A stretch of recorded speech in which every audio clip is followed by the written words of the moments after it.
Good morning. Let me begin by asking you a question. If you were already successful, how would you show up today?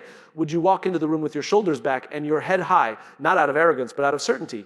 Would you listen more carefully, speak with more clarity, take more risks? Or perhaps, finally, stop asking for permission, have this idea that success is something far off, something we chase.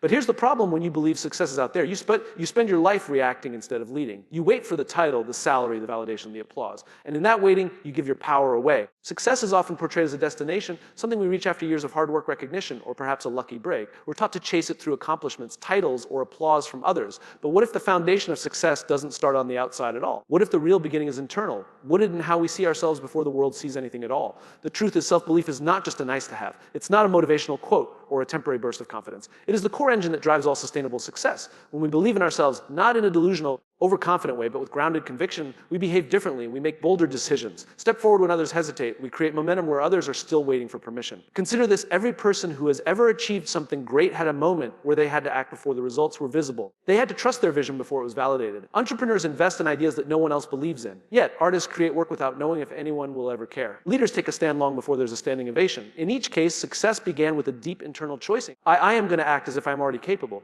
even if no one else agrees yet.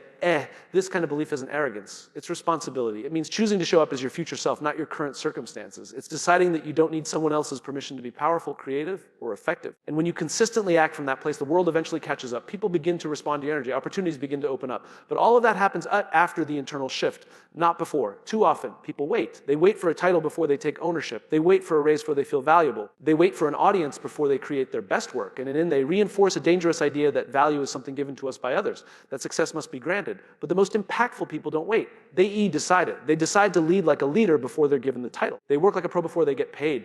They carry themselves with dignity, vision, and intention, not because someone told them they could, but because they chose to believe they already could. Self-belief also has a compounding effect. The more you act in alignment with who you aspired to be, the more evidence you create that reinforce that identity.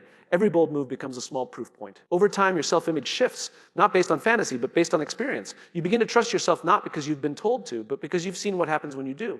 And here's the paradox: the people who chase external validation rarely feel fulfilled even when they get it. Applause fades. Praise is inconsistent. But those who build their success from the inside out carry something much more durable: clarity, confidence, purpose. So if you're wondering when it's your turn, if you're waiting for someone to say you're good enough, ready enough, impressive enough, stop waiting. The turning point comes not when else believes in you, but when you choose to believe in yourself. Because that's when success truly begins. There's a misconception that acting as if you're already successful means faking it, putting on a show, pretending to be someone you're not, or projecting an image that isn't real. But this idea misses the deeper truth. As if isn't about deception, it's about alignment. It's about bringing your current actions into harmony with the vision you hold for your future. It's not pretending to be someone else.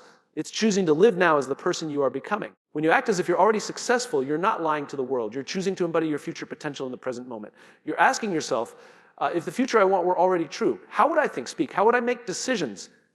And then you let the answers to those questions shape your behavior now, not later, not someday. Now, this is a mindset shift that changes everything. Most people live reactively. They base their behavior on current conditions. They say, I'll act confident once I've proven myself, or I'll take myself seriously when others do. But that kind of thinking traps you in a loop. It makes your behavior a mirror of your circumstances instead of a reflection of your vision. When you align your actions with your vision, you reverse that loop. You become the cause, not the effect. You stop asking your circumstances for permission to grow. Instead, you lead with intention. You walk into meetings with the posture of someone who has something valuable to offer. You handle setbacks with the resilience of someone who expects to overcome them. You take creative risks, speak up, push forward, not because you pretend to be fearless, but because you've chosen to be guided by who you want to become, not who you currently are. This approach isn't about skipping the process or ignoring reality. You still learn, you still fail, you still evolve. But instead of waiting for the external world to confirm your path, you walk the path as if it's already yours, and in doing so, you bring that reality closer. The more your daily actions reflect your vision, the more momentum you create toward it. There's a power in living from the identity you're stepping into. If you see yourself as a leader, you begin to act like one. You start showing up with clarity, consistency, and courage, not because someone gave you a title, but because you decided leadership is how you'll show up. Over time, your behavior shapes your environment. People begin to respond to you as a leader, and eventually the vision that once lived only in your imagination starts showing up in your life. This principle applies to everything, from your career to your relationships, from your health to your creativity. If you want to be a successful writer, start writing like someone whose work matters. If you want to run a company, start thinking like a founder. If you want to live with purpose, start making decisions like someone whose life already reflects that purpose. None of this requires you to be dishonest. It requires you to be brave. It requires you to live as a version of yourself that the world hasn't fully seen yet. Not because you're trying to impress anyone, but because you're aligning with something truer than your doubts. Ultimately, acting as if is an act of trust. It says, go may not be there yet, but I'm on the way, and I refuse to act small just because the world hasn't caught up. It's not pretense. It's presence. It's living today in alignment with where you're going tomorrow. Who we become over time isn't the result of one massive decision, one breakthrough moment, or one big leap. It's the outcome of the small, often unnoticed choices we make every day. The way you show up in the little things, how you speak to yourself, how you respond to discomfort, how you handle your commitments. These choices shape your identity over time. You don't suddenly become successful or disciplined.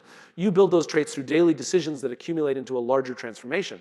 It's easy to overlook the impact of small actions because they rarely produce immediate results. Reading one page of a book make you wise. Going for a single run doesn't make you an athlete. Taking one courageous step doesn't make you fearless. But repeated consistently, those same actions start to compound. They create habits, and those habits create identity. Every time you choose to follow through when you don't feel like it, you reinforce a belief, I'm someone who honors my word. Every time you pause to respond thoughtfully rather than react impulsively, you affirm, I'm someone who chooses awareness over emotion. Each small act of courage, effort, or patience is like a vote cast in favor of the person you want to become. And this works both ways. Every time you avoid a task you know matters, you cast a vote for procrastination.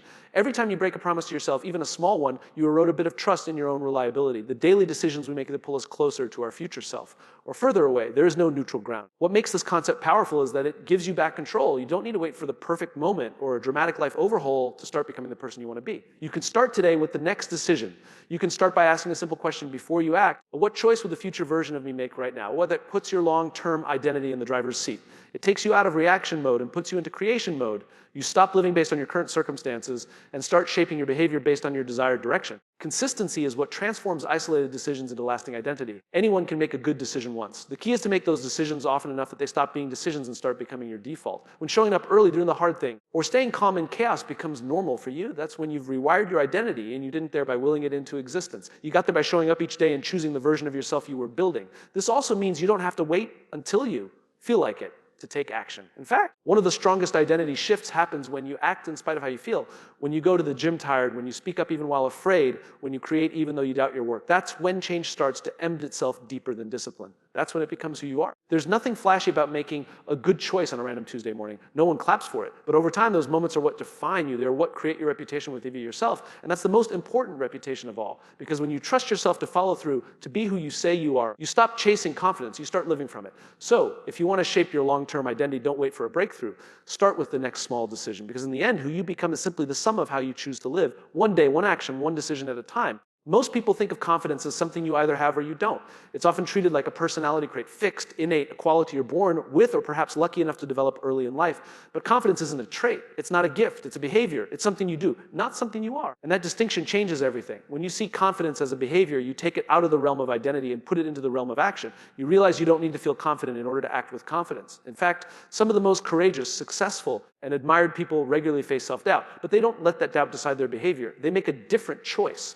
They show up, step forward, even when they're unsure. That's confidence in action. This understanding is powerful because it puts confidence within everyone's reach. You don't have to wait until you feel ready, fearless, or worthy. You can behave confidently now, even if your hands are shaking and your voice wavers. The more you behave with confidence, the more you begin to internalize it. Over time, your actions teach your mind that you're capable. And eventually, what once felt like a stretch starts to feel natural. We often admire people who seem confident without realizing they built that presence through hundreds of small decisions. The speaker who commands the room once stumbled through their first few talks. The entrepreneur who pitches with clarity once second-guessed every idea. The artist who shares their work publicly once hid it from everyone. What changed wasn't their DNA. It was their willingness to behave boldly, consistently, and intentionally. Confidence also grows through exposure. When you repeatedly put yourself in situations that stretch you, you begin to desensitize yourself to fear. It doesn't mean you never feel nervous. It means you've learned that nerves don't break you. Each time you walk through fear instead of around it, your belief in yourself grows. Not because someone told you good enough, but because you've proven it to yourself through action. And that's the key. Behavior leads belief, not the other way around. If you wait to feel confident before doing something uncomfortable, you might be waiting forever. But if you act first, if you speak up in the meeting, say yes to the opportunity, or stand your ground, you start to change the story you tell yourself about who you are. You start to shift from, hope I can, I've done this before, and that's real confidence, earned, not imagined. Another important shift happens when you detach confidence from outcomes. True confidence isn't about guaranteeing success. It's about trusting your ability to handle whatever happens. When you believe that you can recover from failure, learn from mistakes, and keep going no matter what, you stop needing perfect conditions to act. You don't wait for guarantees. You show up anyway. And that's what makes confidence sustainable. If your confidence depends on constant wins, you'll fall apart the moment you hit resistance. But if your confidence is based on your willingness to act, to keep learning, to stay in the game, then nothing can take that from you. So, the next time you think, I wish I were more confident, I don't wait for a feeling. Make a choice. Stand a little taller. Speak a little clearer. Do the thing even while uncertain. Not to impress anyone, but to prove to yourself that you can.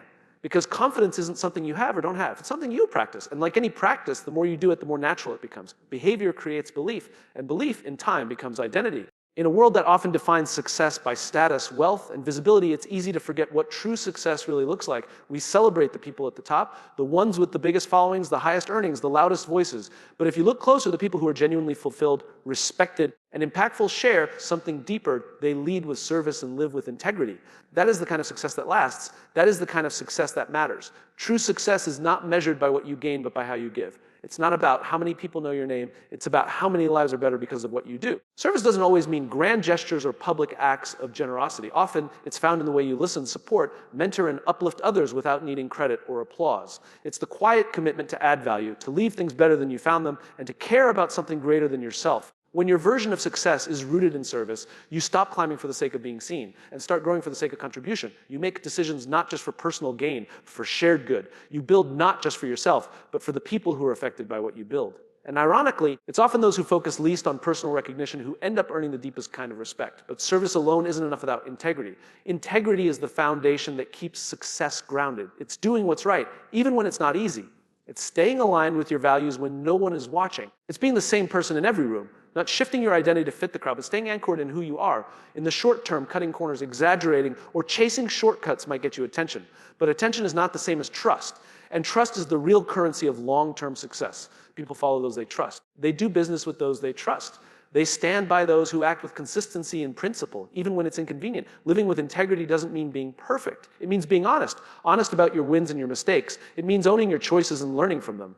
It's the ability to walk into any room, look anyone in the eye, and know that you've built without compromising who you are. When service and integrity become your compass, everything shifts. Your goals become clearer, your relationships become stronger, and your work becomes more meaningful. You're no longer trying to make it in the eyes of others. You're working to make a difference. And when you focus on what you can give instead of what you can get, success becomes a byproduct of a life well lived. The most powerful thing about this kind of success is that no one can take it from you. Titles can be lost, but money can come and go. Trends change, but the impact you make through service and the reputation you build through integrity are yours to keep. They speak for even when you're not in the room. So if you're chasing success, ask yourself, what am I really building? Who am I helping? Am I proud of how I'm getting there? Because in the end, true success isn't about being the best. It's about bringing out the best in yourself and in others. It's not about being admired. It's about being remembered for what you stood for. And that kind of success starts not with what you achieve, but with how you choose to live. We often think of the future as something far off, something that will arrive eventually, shaped by time, luck, or opportunity.